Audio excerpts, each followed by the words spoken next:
నేను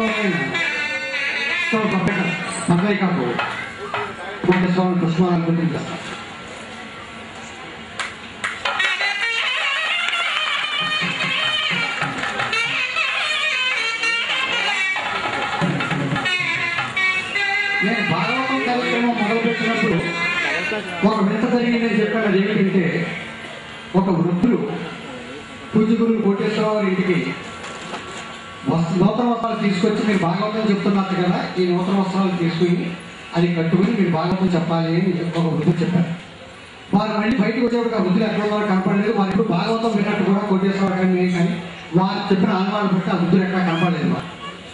అలాగే ఈ వెంకటాచల వైభవ కార్యక్రమం చేద్దాం అనుకున్నప్పుడు వారి ఇంట్లో సంకల్పించిన వెంటనే ఇద్దరు స్త్రీలు వచ్చారు.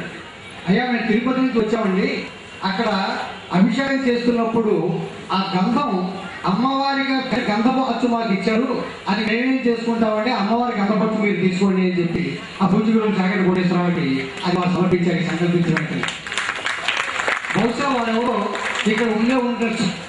అంటే ఆ సంకల్పాన్ని అప్పుడే అమ్మవారు ఖచ్చితంగా ఎప్రూవ్ చేసేసింది అన్నమాట. మీరు చేసిన సంకల్పం అలా ఉంది కనుక నేను ఎప్రూవ్ చేస్తున్నాను, మీరు ఆ సంకల్పాన్ని ఖచ్చితంగా కానివ్వండి, ఏ విధమైన ఆటంకాలు రావాలంటే. అంటే వాళ్ళ పేపర్ మీరు చూసినట్లయితే ఇంకా 4 రోజుల దాకా మాన్సూన్ వెనక్కి వెళ్ళిపోయింది. వాళ్ళే రాస్తున్నారు 3 రోజుల దాకా మాన్సూన్ వచ్చే క్వశ్చన్ లేదు ఇక్కడ, మనకి ఒక 4 రోజుల దాకా ఉండదు అని చెప్పి. అది కూడా ఖచ్చితంగా వెంకటేశ్వర స్వామి శాసనమే. మన పూజలు చాగంటి కోటేశ్వరరావు గారి సంకల్పం, వెంకటేశ్వర స్వామి శాసనం. వర్షం అనేది ఆదివారం తర్వాత, కళ్యాణం తర్వాత పూర్వానం పడుతుంది అంతే తప్ప మళ్ళీ ఇప్పుడే మనకు వర్షం రాదు. ఖచ్చితంగా ఎండైనప్పటికీ కూడా పర్వాలేదు, ఆ సెంట కూర్చుకోవడం కనుక కార్యక్రమం నిర్విఘ్నంగా జరుగుతుంది కనుక.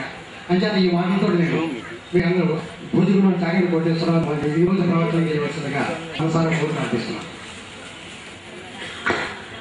శుక్లాంబరధరం విష్ణుం శశివర్ణం చతుర్భుజం ప్రసన్నవదనం ధ్యాయేత్ సర్వవిఘ్నోపశాంతయే.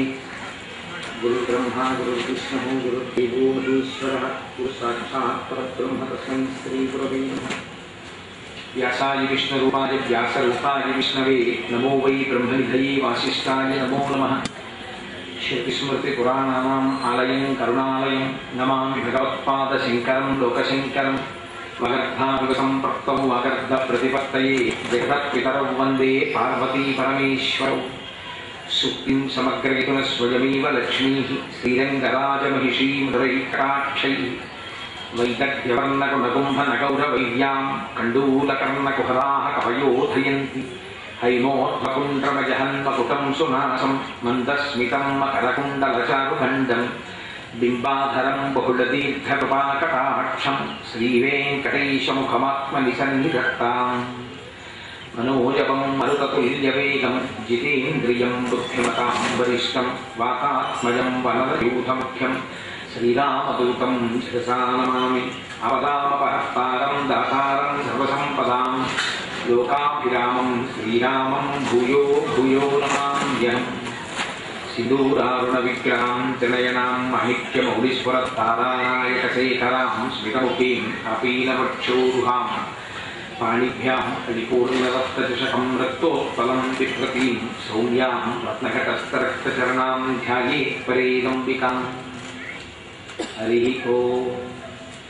పరమేశ్వర స్వరూపే సభకు నమస్కారం.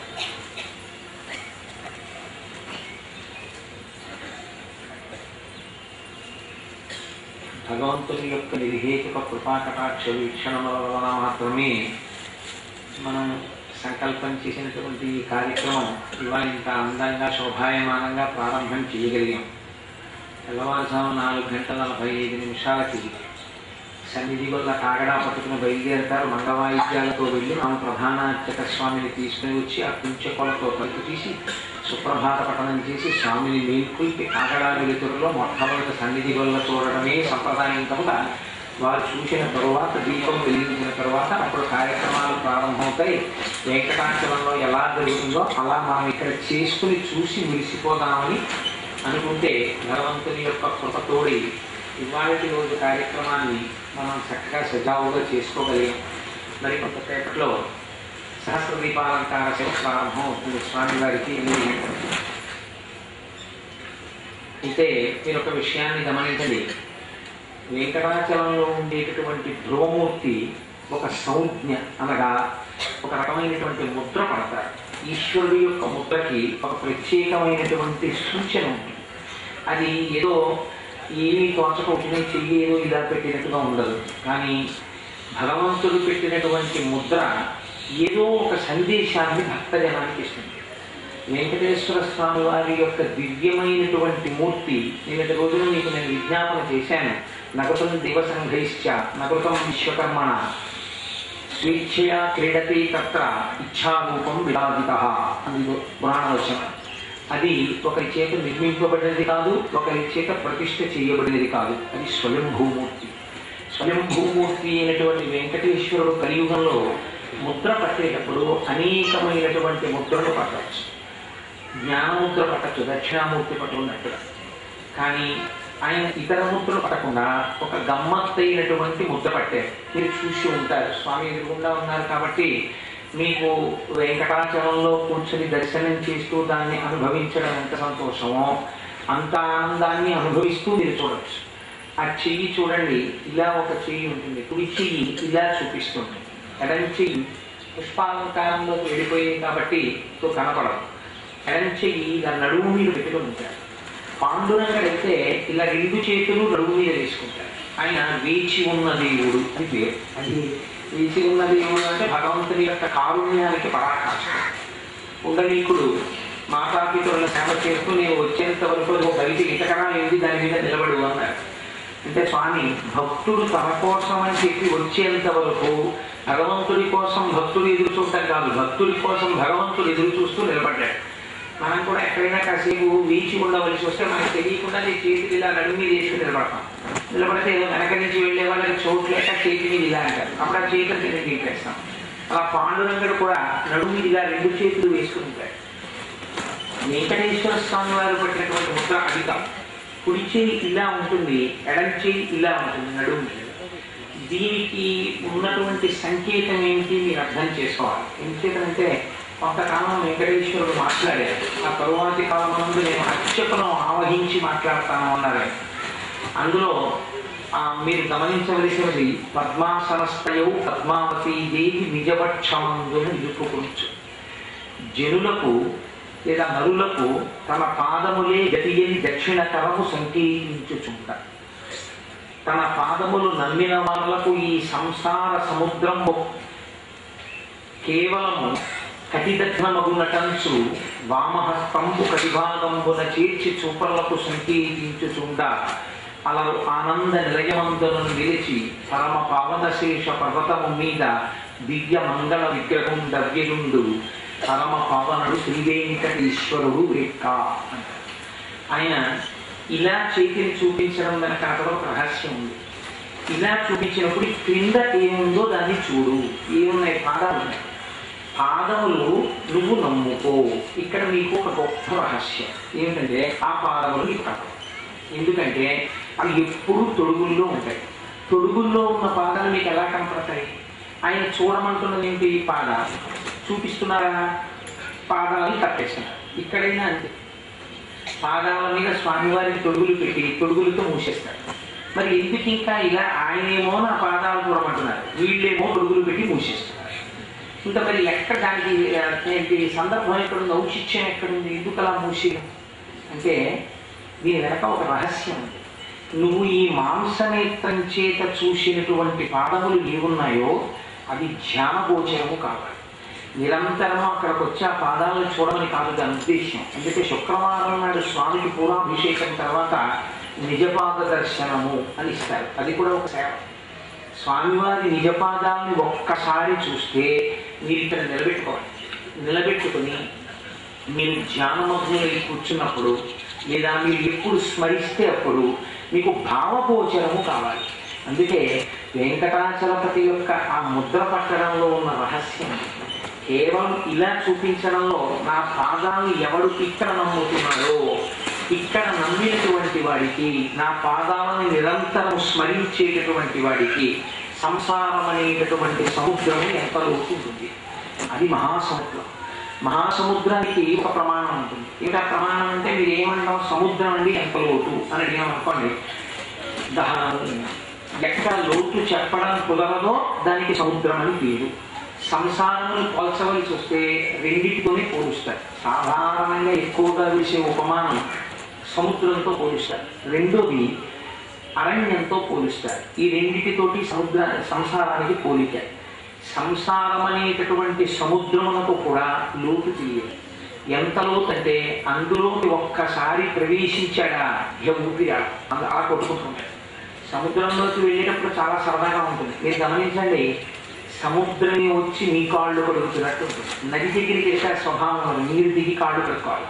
సముద్రం ఒడ్డుకి వెళ్ళి మీరు నిల్చున్నారనుకోండి, చూసావా సముద్రుడు వచ్చి నా పాద ప్రక్షాళన చేసి పెడుతున్నారని అలా కెరటాల రూపంలో వచ్చి కాళ్ళు కడుగుతాయి. మీరు మురిసిపోయి ముందుకు వెళ్ళారనుకోండి, ఒడ్డున నిల్చుంటేనే ఇంత అతిథ్యం వచ్చింది, లోపలికి వెళ్తే ఎంత బాగుంటుందో అనుకుని వెళ్ళారనుకోండి, ఒకవేళ ఊపిరాడక తాగుదామన్నా గుప్పిడి నీళ్ళు పనికిరాని స్థితి. సంసారం యొక్క స్థితి కూడా ఎన్ని అనుబంధాలు పెట్టుకున్నా, ఎన్ని సంబంధాలు పెట్టుకున్నా, ఒక వ్యక్తి ఇన్ని పేర్లతో పిలువబడతారు. ఒక ఆవిడికి భర్త, ఒక ఆవిడికి తండ్రి, ఒక ఆయనకి అన్న, ఒక ఆవిడికి తమ్ముడు, ఒకరికి గురువు, ఒకరికి భక్తుడు, ఒకరికి బావ, ఒకరికి మరిది, ఎవరు ఒకడే. ఇన్ని అనుబంధాలకి చిట్ట చివరి ఫుల్ స్టాప్ ఎక్కడ? ఊపిరి. ఆ ఊపిరి ఆగిపోయింది అనుకోండి, ఇన్ని అనుబంధాలు ఆగిపోయి. నీ బావగారేది వెళ్ళిపోయాడు, నీ మరిది గారేది వెళ్ళిపోయాడు, నీ తండ్రి గారేది వెళ్ళిపోయాడు, నీ గురువు గారేది వెళ్ళిపోయాడు. ఎక్కడికి వెళ్ళిపోయారు? ఆ ఊపిరి ఆగడంతో వెళ్ళిపోయాడు. కానీ విచిత్రం ఏమిటంటే, ఊపిరి మీద ఆధారపడేటటువంటి పాంచభౌతికమైనటువంటి ఈ శరీరాన్ని, ఈ శరీరముతో మాత్రమే అనుబంధము సంబంధము కలిగినటువంటి మనుషుల్ని చూసి ఇదే శాశ్వతం అనుకుని మోహాంధకారంలో పడిపోయి ఆ సంసారం అనేటటువంటి సముద్రంలో అలా కొట్టుకుంటుంటాడు. ఒకసారి సముద్రంలో పడిపోయాడు అనుకోండి, ఇంకప్పుడు ఇంటి దగ్గర నా సర్టిఫికెట్ ఎక్కడ పెట్టాను, లేకపోతే ఆఫీస్లో ఫైలు ఇంట్లో పెట్టి కబోర్డ్లో పెట్టానా, టేబుల్ మీద వదిలేశానా, ఈ ఆలోచన ఏమైనా ఉంటుందా? ఇంకేం ఉండదు. ఒకటే ఆలోచన, అసలు ఇందులోకి బయటపడ్డాలాగా ఊపిరి అందరాగా. సంసారం అనేటటువంటి సముద్రంలో పడిపోయిన వాడికి కూడా అంతే. కానీ వెంకటేశ్వర స్వామి ఒక చిత్రమైన అభయం ఇస్తున్నారు. ఆ సంసారం అనే సముద్రం ఎంత లోతైందైతే నీకెందుకు, దాని గురించి నువ్వు ఎందుకు భయపడతావు? అందులో మొసళ్ళు ఉంటే నీకెందుకు, రాక్షసులు ఉంటే నీకెందుకు, పాములు ఉంటే నీకెందుకు? దాని గురించి నువ్వు బెంగ పెట్టుకోవు. వెంకటేశ్వరుడి యొక్క తత్వము, వెంకటేశ్వరుడి యొక్క వైభవము అది. అసలు నిజంగా వెంకటేశ్వరుడు ఎవరికి అందుతాడో తెలుసా అండి? ఎవరు ఈ తత్వాన్ని అర్థం చేసుకుంటున్నారో, ఎవరు ఈ తత్వాన్ని లోపల పరిశీలన చేస్తున్నారో వాళ్ళకే అందుతాడైనా తప్ప బాహ్యాడంబరములకు వెంకటేశ్వరుడు అందుతాడనుకుంటే అంతకన్నా ఆత్మద్రోహం ప్రపంచంలో ఇంకోటి లేదు. ఆయన నిర్వివాడు కాడు, వేదమైన ఊపిరి. మీరు ఏదో చేసేస్తే ఆయన దొరికిపోతాడనుకోవడం పరమ పొరపాటు.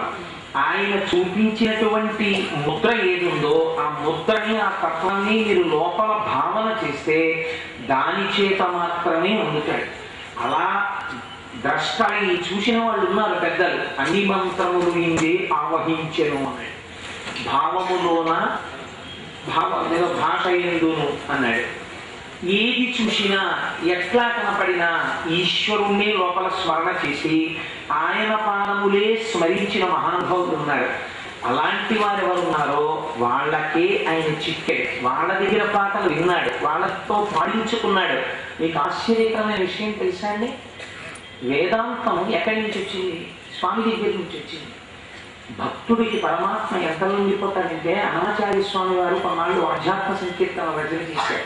రచన చేసినప్పుడు ఏంటో ఈ కట్లేంటి, ఈ సంసారాలేంటి, ఈ బంధాలేంటి, ఈశ్వర నువ్వు కొయ్యకపోతే ఇవన్నీ తెగుతాయా? ఇవి తెగవు. నేను కోసుకుందా అంటే కోసుకోలేను, నువ్వే తెగ కొయ్యాలని ఈ సంసార బంధముల గురించి ఆధ్యాత్మ సంకీర్తనలు చేశారు. చేస్తే రాత్రి వేళ 7 కొండలు దిగి మంగాపట్నం చేరుకున్నటువంటి ప్రభువు అలమేలు మంగమ్మ ఎంతో సంతోషంగా స్వామి దగ్గరికి వెళ్ళి తాంబూలం ఇస్తే మొహం ముడుచుకొని గంభీర ముద్రతో పడుకునేవాట. నాట్యం చేస్తే సంతోషం లేదు, తాంబూలం ఇస్తే సంతోషం లేదు, పాట పాడితే సంతోషం లేదు, పక్కన కూర్చుంటే సంతోషం లేదు, భారంగా మొహం పెట్టి అలా పడుతుంది. ఏ వేదాంతం ఎవరిని మార్చింది? అన్నమాచార్యుల వారు పడేటువంటి ఆధ్యాత్మ సంకీర్తనలకి అంత గంభీర ముద్ర వెంకటాచలపై పెట్టారు. అయితే భక్తుడి గొప్పతనం అంటే ఏమిటో చూడండి. అలమేలు మందమ్మ వెళ్ళి అన్నమాచార్య స్వామి గారిని అర్థించి, అసలు నా స్వామి ముఖంలో చిరునవ్వు చూసి ఎన్నాళ్ళయిందో తెలుసా అన్నమయ్య, నా స్వామి 7 కొండలను దిగొచ్చి సంతోషంగా నా చెయ్యి పట్టుకున్న సందర్భం చూసి ఎన్నేళ్ళయిందో తెలుసా, ఆయన నా పక్కన కూర్చుని నేను చిరకలు కట్టి అందిస్తుంటే ఆయన తాంబూలం వేసుకున్న రోజులు ఎన్నాళ్ళయిందో తెలుసా, నువ్వేమో ఆధ్యాత్మ సంకీర్తనలు పాడతావు, ఆయనేమో అవన్నీ వింటున్నారు, విని సేనాగారానికి వస్తారు, వచ్చిన దగ్గర నుంచి గంభీరంగా ఉంటున్నారు. ఆయన మనసు రంజిల్లేటట్టుగా కొన్ని కీర్తనలు చేయవయ్యా అడిగింది. అప్పుడు అలరులు పులియగా నడనిదే అలకుల పులుపులు అలమేలు మంగ అని కీర్తనలు చేశారు. అప్పుడు సంతోషపడ్డారు వెంకటేశ్వరుడు. భక్తికి అంతగా లొంగిపోయేటువంటి స్వామి పరమాత్మ కాబట్టి ఎవరు ఆయన పాదములను ఇక్కడ స్మరిస్తున్నారో, అందుకే మీకు ప్రపత్తి చేస్తారు. సుప్రభాతం చేసినప్పుడు సుప్రభాతం అయిపోగానే ప్రపత్తి అని ఒకటి ఉంటుంది, శరణాగతి. అందులో ఒక శ్లోకాలన్నిటికీ కూడా చివర ఒకటే పాదం నడుస్తూ ఉంటుంది. శ్రీ వెంకటేశ శరణౌ శరణం ప్రపద్యే.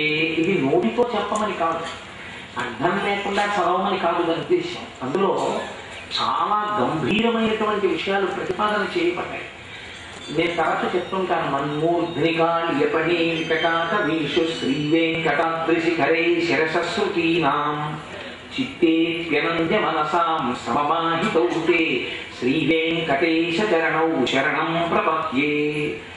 అయ్యా స్వామి, నీకు భయంకరమైన వాటి మీద పాదాలు పెట్టడం అలవాటు.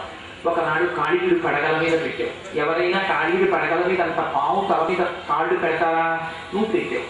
యమునా నీచి మృదంగవాద్యములు మ్రోయంతీర గోపౌ ఘర్షమోజ్ఞలితంబు గీలుము గజించత్కాళి సబ్దాళి భోగ రంగ తరంగ తలంబునం పటుగతి గంజాక్షు నిర్బంధ నాట్యము వృజ్జద్భుత భీమమై పరగతికే శ్రేణి సూచందివి విష దామోదరు పాదఘాతనగతుల్ వేవేల చందంబులం ప్రసభాతోపజూప బాపబల భృచ్చటామండలం వసాంబై తగిలెన్ మణుల్ చెదరగా నశ్యంబులం శోడితం దశగం దంష్టలు నువ్వుగాగా గరళవక్ని జ్వాలితం వెల్వడం.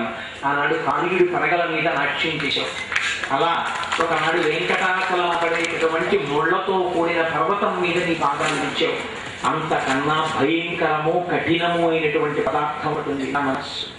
నా మనస్సు మీద కూడా నీ పాదాలు పెట్టవయ్యా అంటారు. స్వచరణౌ శరణం ప్రజేతి భూయో పిబత్యమిహతౌ కరదర్శితౌ తే శ్రీ వెంకటేశ చరణౌ శరణం ప్రపద్యే. ఎంత గంభీరమైన భావన శ్లోకంలో. అర్జునుడికి తెలుసా నువ్వు పరమాత్మని? తెలియదు. బావా బావా బావా అన్నాడు. నీతో పరిహాసం అన్నాడు. నీ భుజం మీద చెయ్యేశాడు. అన్నిటికన్నా దారుణం, నువ్వు సారథిగా పెట్టుకున్నాడు. నువ్వు అటు తిరిగి సారథ్యం చేస్తుంటే రథానికి నడుపుకొని చెప్పవలసి వస్తే నేను ఇలా పొడిచాడు, పిలిచాడు. ఒక్కొక్కసారి ఆయన కాలు కూడా నీకు తగిలింది. అయినా సరే అర్జునుడు నిన్ను తెలుసుకున్నాడా? నువ్వు అర్జునుడికి నువ్వెవరో నువ్వు తెలియచెప్పావా? నువ్వు తెలియచెప్పావు. భగవద్గీత చెప్పి నేనెవరో తెలుసా అర్జున అని నీ విశ్వరూపాన్ని చూపిస్తే ఆ రోజున పితేవ పుత్రస్య సఖేవ సఖ్యు ప్రియ ప్రియాయాదేవ సోఢుం. స్వామి, తండ్రి బిడ్డల్ని క్షమించినట్టు, ప్రియురాలిని ప్రియుడు మన్నించినట్టు, స్నేహితుడిని స్నేహితుడు మన్నించినట్టు నేను చేసిన అపరాధాలు మన్నించు అని అర్జునుడు వేడుకున్నాడు. అర్జునుడి గొప్పతనమా నీ గొప్పతనమా? నీ సౌలభ్యం గొప్పతనం. నువ్వు చెప్పకపోతే నేను పరమాత్మని అని నువ్వు భగవద్గీతలో చెప్పి నీ విశ్వరూపాన్ని చూపించి చూడడానికి తగిన నేత్రాలు అర్జునుడికి ఇచ్చి ఆ దర్శనమైన తర్వాత ఆయన నీ పాదాల మీద పడితే అర్జున నువ్వు భగవద్గీత విన్నావనేటటువంటి కీర్తిని అర్జునుడికి కట్టబెట్టావు. అలాగే నువ్వే నీ పాదములను నా మనస్సునందు గోచరింపచేయి. ఈశ్వర, నా అంత నేనుగా భావమునందు నీ పాదదర్శనము చేద్దామంటే నిలబడడం లేదు, నాకు కనపడటం లేదు. ఏ బొటనవేలు ఎలా ఉంటుందో, ఏ బొటనవేలి గోరు ఎలా ఉంటుందో నగదీతి సంచన్న నమజ్జన తమోగుణాహ. కాలి బొటనవేలికి ఉండేటటువంటి గోటి నుంచి వచ్చేటటువంటి కాంతిని ఉపాసన చేస్తే చాలట. శూరులు తొల్లియే విభులి శోభిత పాదలక ప్రభావళించేది భవాంధకారముల చిక్కట బొందులు అట్టి దేవుని వైరముతోడనైన గెలువన్నలు పంపి శుభంబు చేసే నిష్కారణమైన ప్రేమ ఇది కంసుని పోలు సకుండు కలుగునే అంటారు భాగవతం. శూరులు తొల్లి ఏ విభుని శోభిత పాద నక ప్రభావళించేది భవాంధకారముల చిక్కట బొందులు.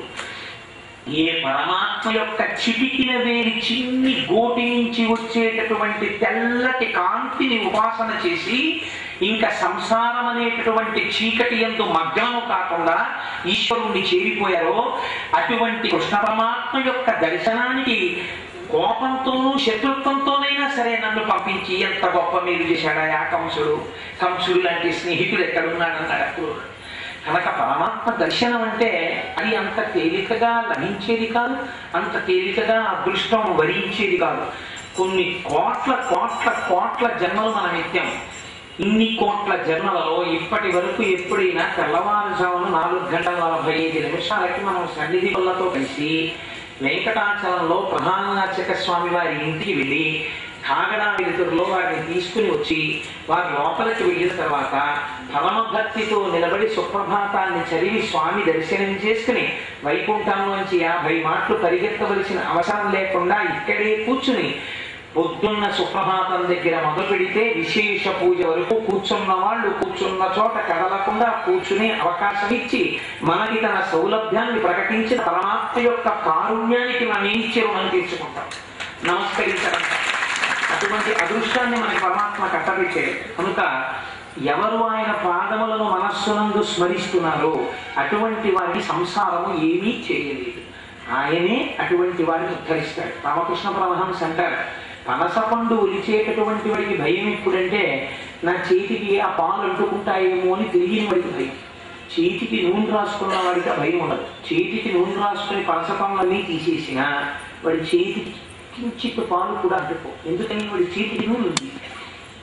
ఎవరు వెంకటేశ్వరుడి యొక్క పాదములను మనస్సులో స్మరిస్తున్నారో వాళ్ళని సంసారం ఏమీ చేయలేదు. వారు రక్షింపబడతారు స్వామి అనుగ్రహం చేత. మీరు చూడండి, దీన్నే భగవద్గీతలో స్వామి వేరొక రకంగా ప్రతిపాదన చేస్తాడు. యత్ కరోషి యదశ్నాసి యజ్జుహోషి దదాసి యత్ తపస్యసి కౌంతేయ తత్ కురుష్వమదర్పణం అంటాడు. 9వ అధ్యాయంలో 27వ శ్లోకం అనుకుంటా నాకు జ్ఞాపకం ఉన్నంత వరకు.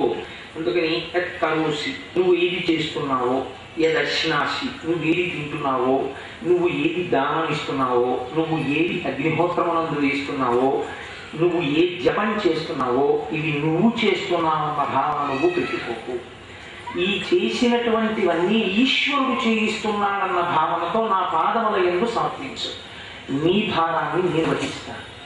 ఇది పరమ వైదికమైనటువంటి విషయాన్ని ఇదే శంకర భగవత్పాదులు మాతా చ పార్వతీదేవీ పితా దేవో మహేశ్వర బాంధవస్య భక్తాశ్చ స్వదేశో భువనత్రయం అని ఆత్మాత్రం గిరిజామతి సహజవా ప్రాణా శరీరం గృహం పూజాతే విషయోపభోగ రచనా నిద్రా సమాధి స్థితి సంచార పదయో ప్రదక్షిణ విధి స్తోత్రాణి సర్వాగ్రహ యద్యత్ కర్మ కరోమి తత్తదఖిలం శంభో తవారాధనం అంటారు. అలా స్వామి నన్ను శరణాగతి చెయ్యి అని చెప్తున్నాడు. నువ్వేమీ చెయ్యక్కర్లేదు. కలియుగం నువ్వు ఒక గొప్ప గురువు దొరకడం అంటే అంత తేలిక కాదు. నిస్వార్థమైనటువంటి వ్యక్తి కేవలం భగవత్ సంబంధమైన విషయాన్ని వ్యాప్తి చేయడమే జీవిత లక్ష్యముగా కలిగి అంతటి నలువడి కలిగినటువంటి వ్యక్తి, భగవంతుని యందు విశేషమైన పూనిక కలిగినటువంటి సద్గురువు లోకంలో లభించడం దుర్లభం. ఒకవేళ దొరికాడుకో, దొరికితే నీకు వారితో ఎంతటి అనుబంధం ఉండాలి, నువ్వు వారి ఇంటికి వెళ్ళగలగాలి. వెళితే సరిపోయిందా? వారు విశ్రాంతి తీసుకుంటుంటే గురువులకి మీరు ఏమిచ్చి రుణం తీర్చుకోగలరు? గురువుకి మీరు చెయ్యగలిగింది ఒక్కటే ఉంటుంది, శుశ్రూష చెయ్యాలి. వారు పడుకుంటే కాసేపు వారి పాద సంవాహనం చెయ్యాలి. వారు స్నానానికి ఏడికి వెళ్ళిపోతుంటే వారి వెనకాతల వారి పంచ ఉత్తరీయం పట్టుకోవాలి. వారు స్నానం చేసి బయటికి వస్తే వారి బట్ట పిడవాలి. వారు కలశ తెచ్చుకుంటారు. ఆ కలశం నిండా జలపూర్ణ కలశాన్ని పట్టుకుని గురువుగారి వెనకాల వెళ్ళాలి. గురువుగారు ఇలా చూసేటప్పటికీ ఆయనకి తువ్వాలు అందించాలి. ఆయన ఒళ్ళు తుడుచుకుని ఆయన సంధ్యావందనం చేసుకోవడానికి వెళ్ళేటప్పటికీ గబగబా మీరు బిందుతో నీళ్లు పెట్టాలి. మీరు గురువు మనస్సుని దోచుకోగలిగినటువంటి ఒకే ఒక్క అవకాశం గురువుకి శుశ్రూష చేయడం. కానీ గురువుకి శుశ్రూష చేసేంత సన్నిహితంగా గురువు పక్కన తిరగగలిగినటువంటి శిష్యుడు దొరకడం, అంతటి స్వేచ్ఛ స్వాతంత్రం గురువు ఇవ్వడం చాలా కష్టం. అది దొరుకుతుందా? దొరకదు. అందుకే కలియుగంలో స్వామి పుష్కరిణీ స్నానం, సద్గురు పాదసేవన, ఏకాదశి వ్రతం చాపి త్రయం అత్యంత దుర్లభం. ఈ మూడు దొరకదు. దొరకనప్పుడు ఆ గురువు యొక్క అనుగ్రహం లేకుండా మీరు సంసారం నుండి ఎలా బయటికి వస్తారు? కాబట్టి కుదరదు. ఒక గురువు దొరకాలి. మీరు గురువు చెప్పినటువంటి మాటలు మనస్సులో మననం చెయ్యాలి. నయ్యితి నయ్యితి నయ్యితి నయ్యితి అంటూ ఏది ఆత్మ కాదో ఆ వస్తువుని పక్కకి తొలగతొయ్యాలి. ఆత్మ వస్తువుని తెలుసుకోవాలి. తెలుసుకుని ఆత్మయందు నిలబడాలి. ఆత్మయందు నిలబడి మీరు సర్వత్ర ఆత్మదర్శనం చెయ్యాలి. చేస్తే అప్పుడు అద్వైత స్థితి యందు మీరు జీవన్ముక్తిని పొందుతారు. అన్నీ కలియుగంలో ఇవన్నీ సంభవించే విషయాలా? అయితే ఇక మాకు మోక్షానికి అవకాశం లేదా? ఇహమనందు మమ్మల్ని రక్షించేవాళ్ళు లేరా? స్వామి అనుగ్రహిస్తున్నారు. స్వామి అంటున్నారు, నీకు ఇవన్నీ చేత కాకపోతే ఒక్క విషయం నేర్చుకో. ఏం చేస్తావో తెలుసా? సర్వస్య శరణాగతి, నీవే దిక్కు అని ఒక్క మాట అనగలవా? సహృదేవ ప్రపన్నాయ తమాస్మీతి చ యాచతే అభయం సర్వభూతేభ్యో దామ్యే తద్వ్రతం మమ.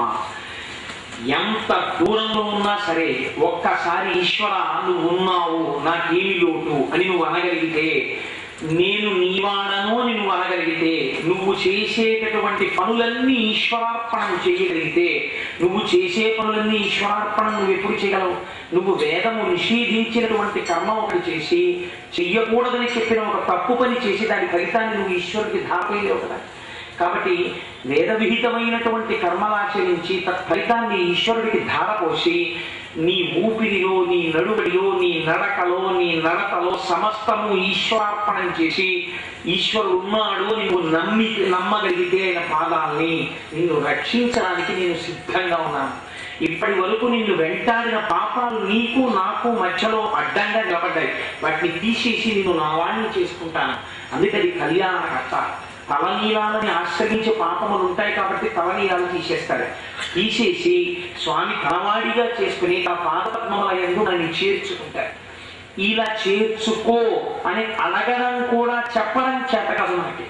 ఇలా చెప్పడం చేత కాకపోతే ఒక్క పని చేస్తే నీకు ఇవేమి తెలియకపోయినా నువ్వు ఆ సేవ చూస్తూ నమస్కరిస్తే నువ్వు ఈ భావనంతటినీ స్వామికి విజ్ఞాపన చేసుకున్నట్టే. ఈ సేవ చేత, అందుకే దాన్ని ఆర్జితం చేశారు. నువ్వు తెలిసో తెలియకో ఆ సేవ యందు కూర్చుని ఆ సేవ జరుగుతుండగా చూసి స్వామి పాదములకు నమస్కరిస్తే దాని వలన నీకు ఈ ప్రయోజనము కలుగుతుంది. ఏ సేవ? రేపు మంగళవారం కాబట్టి స్వామికి అష్టదళ పద్మాలతో ఆరాధన చేస్తారు పాదాలకి. ఇది చూడండి పేపర్. అక్కడ వెంకటాచలంలో అయితే స్వామివారి పాదాల దగ్గర వెండి తుడుగులు లాంటివి, మెట్లు లాంటివి పెట్టి ఒక పక్క నామం చెప్తుంటారు. మెల్లగా నామం నడుస్తుంటుంది. నమః అన్నప్పుడు అలా ఒక బంగారు తామర పువ్వు తీసి స్వామి పాదాల మీద పెడతారు. అందుకే అష్టదళ పద్మాలతో చేసేటటువంటి ఆరాధనము చాలా విశేషమైనటువంటి శక్తివంతం. అది చూసినంత మాత్రం చేత, ఆ సేవ చేసినంత మాత్రం చేత జీవితంలో పెద్ద సమస్యలతో ఉండి ఇంకా ఈ సమస్య తీరదేమో అనుకున్న వాళ్ళకి ఆ సమస్యలు తీరిపోయినటువంటి అనేక సందర్భాలు, అనేకమైనటువంటి జీవితాలు, అటువంటి వ్యక్తులు నాకు వ్యక్తిగతంగా పరిచయం. బహుశా ఈ సభలో ఉంటే అలా ఒకనొక నాడు వారు సమస్యతో ఉండగా మేము చర్చించి, అయ్యా మీరు ఈ సేవ చేసుకోండి అన్నప్పుడు వారు వెళ్ళి ఈ సేవ చేసి వచ్చి ప్రయోజనం పొందినటువంటి వారు నాకు ఆఫీస్లో కొలీగ్స్ దగ్గర నుంచి ఉన్నారు.